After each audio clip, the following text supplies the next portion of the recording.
Hi friends, welcome to another edition of First Chapter Friday. I hope you liked the last book I read, which was The Elephant Scroll. This Friday we'll be reading Tristan Strong Punches a Hole in the Sky by Kwame Mbalia. It is the first book in the Tristan Strong trilogy, and it chronicles Tristan, a 7th grade boy who accidentally creates a hole into the Mid-Pass, a world where ancient African gods clash with gods of African American legend. He must race to find Anansi, the weaver, and repair the rip before the iron monsters wreaking havoc in the Mid-Pass, consume their world and ours. Okay, so we're going to get started.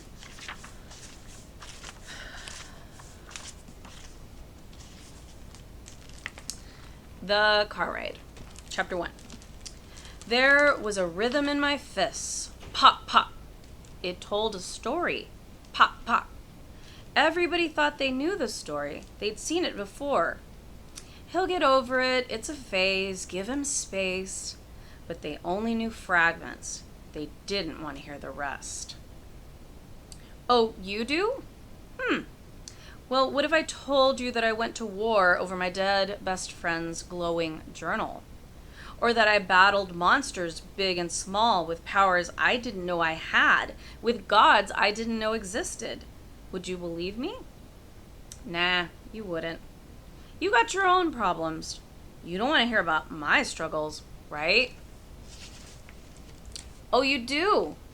Well, I gotta warn you, it's a wild ride, so buckle up, champ. Let me give you some truth, and I hope it returns back to me.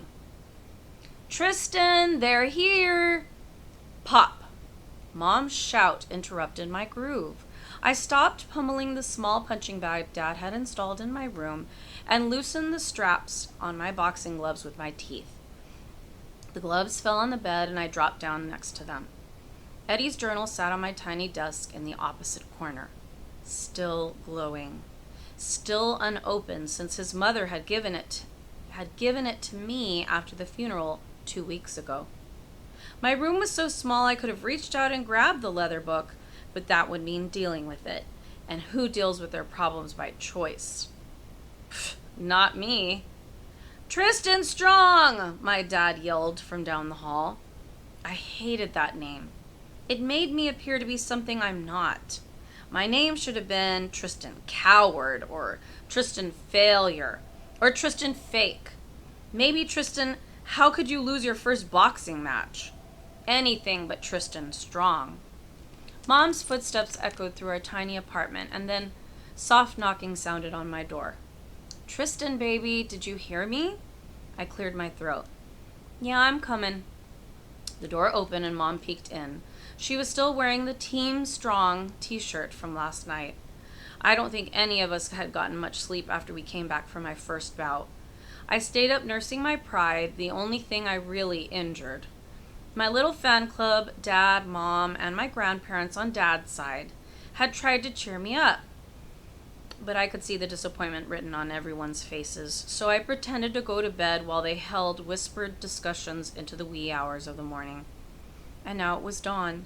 Time to get this show on the road. Mom's eyes took in the organized chaos of my room and crinkled when they landed on me. She crossed the floor in 2 steps, avoiding yesterday's untouched dinner in the process, and sat down on the mattress. It's only for a month, she said, not even play acting that she didn't know what was wrong. I know. It'll be good for you to get away. I know. She rubbed my head, then pulled me into a hug. The grief counselor said it would be good to get a change of scenery. Some fresh air, work around the farm. Who knows? Maybe you'll find out you were meant to work the land. I shrugged. The only thing I was sure of was that I wasn't meant to be a boxer, despite what Dad and Granddad thought. I pulled free of Mom's hug, stood, grabbed my duffel bag, and headed out to start my month of exile. Aren't you forgetting something? Mom asked. I turned and she held Eddie's journal out to me. Her hand and wrist were bathed in the emerald green glow that was coming from the cover. But like everyone else I'd shown the journal to, she didn't notice any strange light. Mom mistook my confused frown for apprehension as she slipped the book into my bag. He wanted you to have it, Tristan. I know it's tough, but try to read it when you can, okay? I didn't trust myself to speak, so I nodded and headed to the front door. The decision to ship me to Granddad and Nana Strong's farm down in Alabama had been made without my input. Typical. My parents had talked about it a few times before, but after Eddie's death, and my third school fight in the final 2 weeks before summer break. Well, I guess the time was right. At least I'd held my own in those school fights, unlike in the ring last night. It was just my luck that my grandfather had been there to witness my humiliation. You outweighed that other kid by 7 pounds, Granddad had said after the match, in his growling rasp of a voice. Set the family name back by a decade. That's me, Tristan Disappointment, son of Alvin Wrecking Ball Strong, the best middleweight boxer to come out of Chicago in nearly 20 years. I had Dad's height and Granddad's chin, and boxing was supposed to run in my veins. I'd worn Granddad's old trunks, and Dad had worked my corner. The Strong legacy was expected to take another leap forward during my first match. Instead, it got knocked flat on its butt, twice.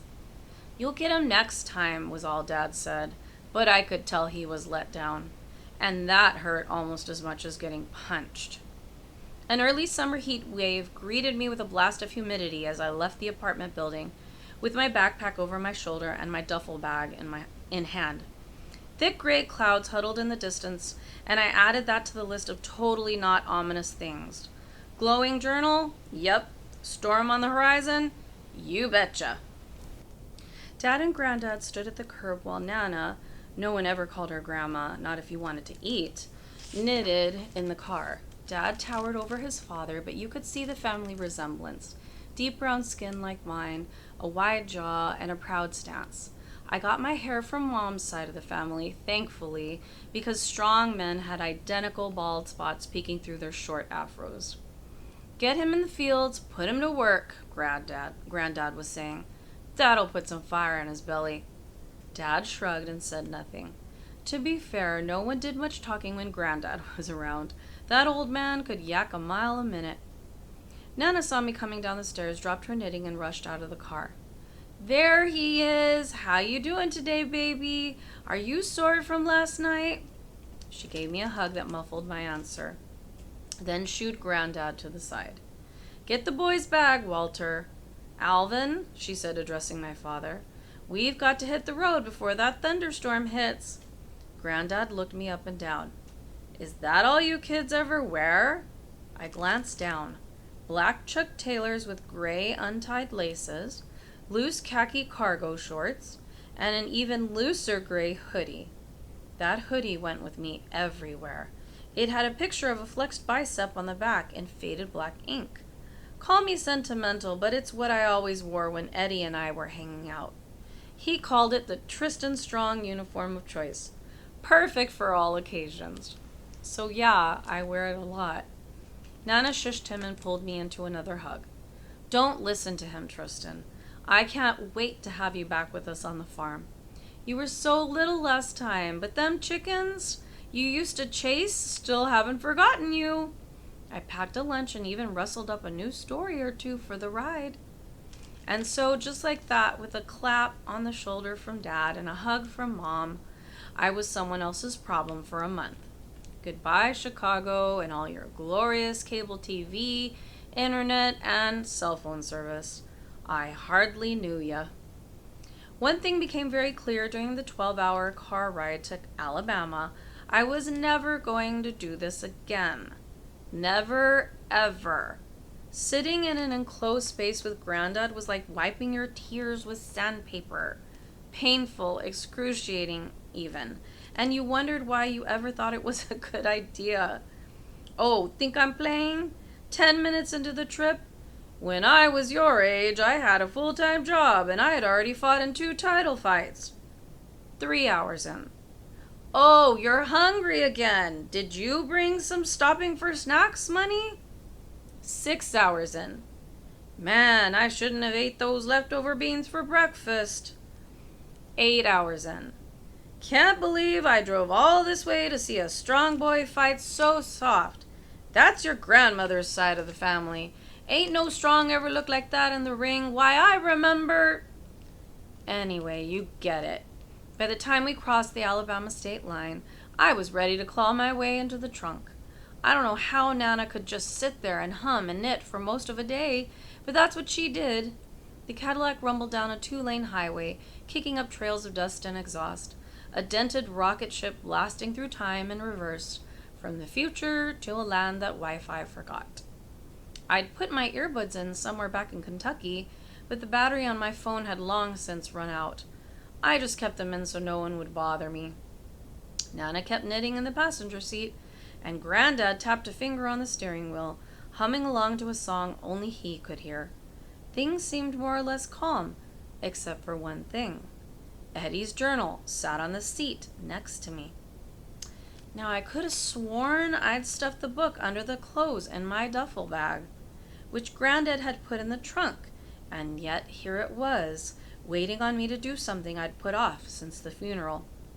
The late afternoon sun, occasionally peeking out from behind the storm clouds, made the journal look normal, ordinary, but every so often I'd shade the cover with my hands and peek at it while holding my breath. Yep, still glowing.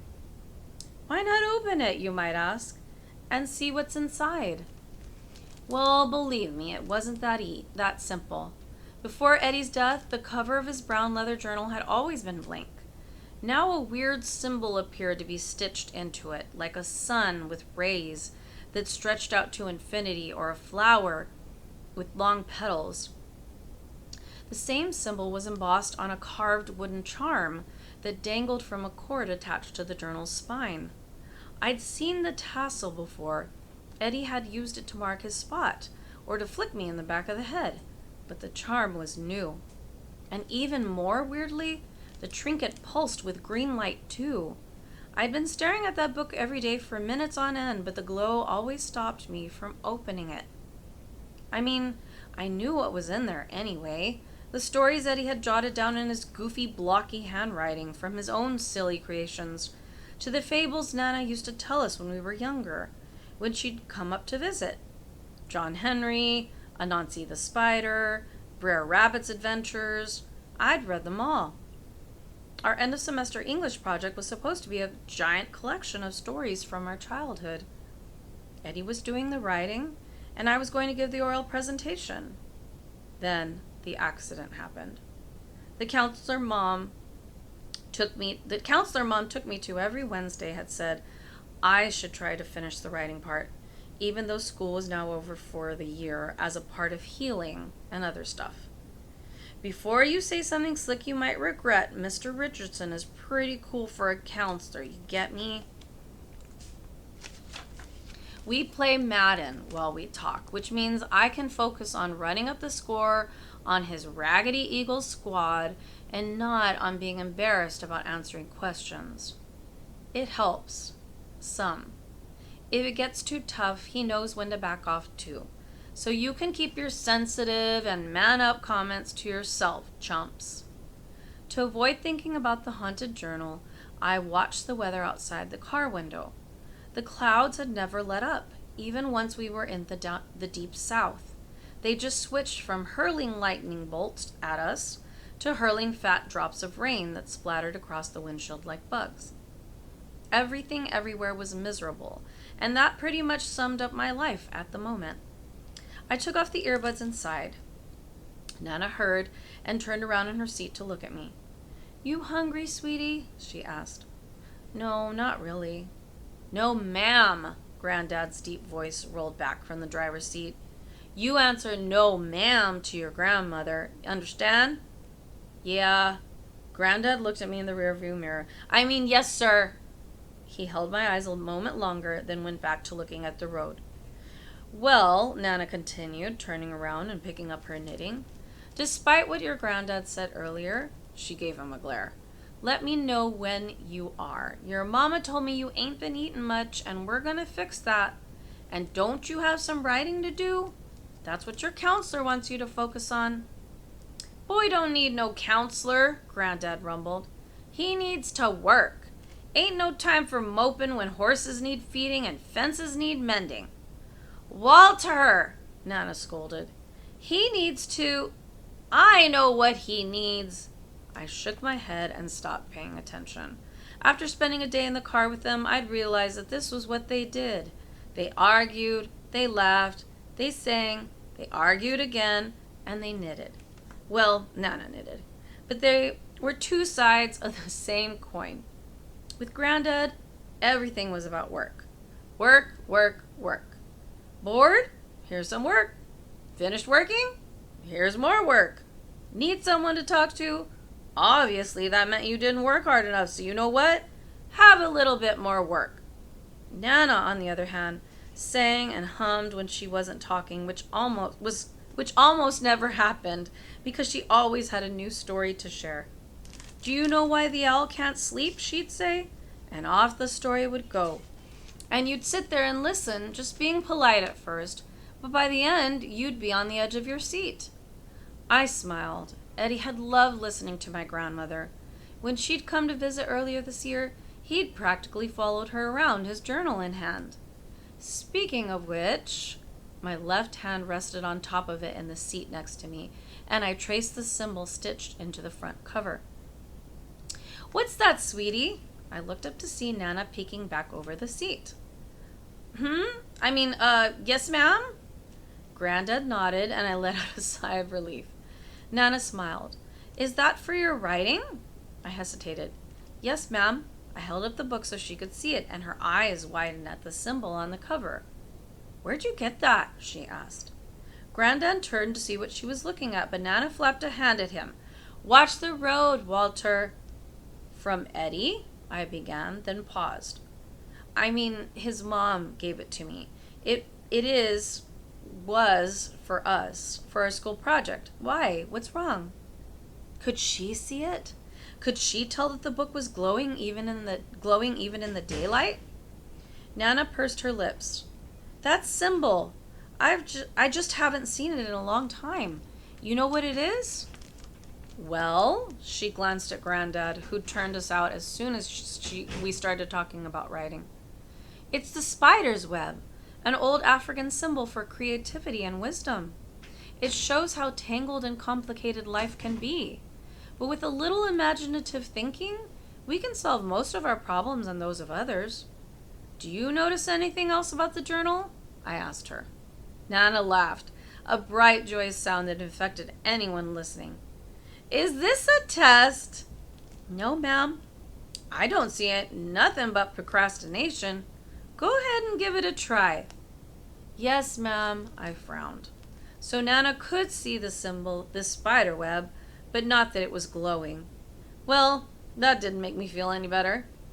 Granddad smacked the steering wheel. Y'all need to stop filling his head with that mess about symbols. He needs to stay in the real world. Think about what he did wrong last night. The boy need to focus. Boxing ain't gonna just happen. You gotta train your body and your mind. Granddad, I don't want to hear it. You're not a kid anymore. You're a strong and... Walter, Nana interrupted. Don't be so hard on the boy. He needs some toughening up. Y'all being too soft on him. Now look. Nana started whisper lecturing Granddad, who shook his head and grumbled beneath his breath. I slid down in my seat and tried to block out the argument. I let my thumb trace the cover of the journal, and before my brain could tell me not to, I yanked it into my lap and flipped to a random page. So what if it glowed? It was still a book, and reading it would be better than listening to any more of Granddad's insults disguised as life lessons, or reliving that bus accident. Really, what could go wrong? And that's the first chapter. If you liked the beginning of this book, come on in and check it out. We've ordered the next 2 books, so hopefully they'll be coming in soon. This book is also on Overdrive as an ebook or an audiobook. We'll see you next time.